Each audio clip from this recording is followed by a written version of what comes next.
Hello' everyone, এটি সুন্দৰ recipe লৈ আনিছোঁ আপোনালোকৰ কাৰণে। আৰু এই ৰেচিপিটো বনাবৰ কাৰণে আপোনালোকক এইখিনি বস্তুৰ প্ৰয়োজন হ'ব। মই এইখিনি সুন্দৰকৈ কাটি লৈছোঁ। তাৰপিছত গেছটো অন কৰিছোঁ, কৰি কেৰাহীখন বহাই দিছোঁ।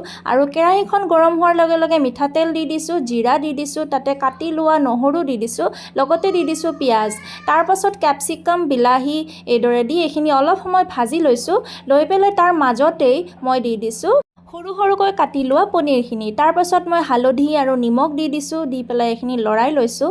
অলপ সময় এইদৰে ভাজি লৈ এইখিনি অলপ সময়ৰ কাৰণে ঢাকনিখন লগাই দিছোঁ।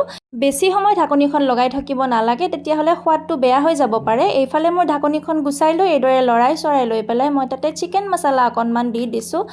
তাৰপাছত মই ঘৰতেই ফ্ৰিজত ৰাখি থৈ দিয়া গাখীৰৰ সৰ অকণমান আছিল, সেইখিনি মই ডাঙৰ চামুচেৰে 2 চামুচ দি দিছোঁ।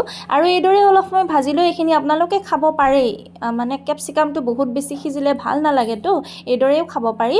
তাৰপাছত মই আকৌ ইয়াতে এবাটি দৈ দি দিছোঁ। এতিয়া সোৱাদটো যে আৰু বেছি ভাল হ'ব।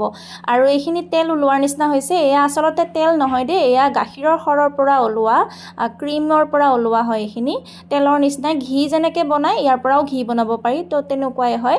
তাৰপাছত এইফালে মই এইখিনি অকণমান গৰম মছলা দি দিছোঁ, তাৰপিছত কচুৰি মেথি দি দিছোঁ, তাৰপিছত তাতে অকণমান জলকীয়া দি দিছোঁ। আৰু আমাৰ ৰেচিপি তৈয়াৰ হৈ গ'ল। ভিডিঅ'টো কেনেকুৱা লাগিল জনাবলৈ নাপাহৰিব। ভাল লাগিলে লাইক, কমেণ্ট, শ্বেয়াৰ কৰিব। ধন্যবাদ।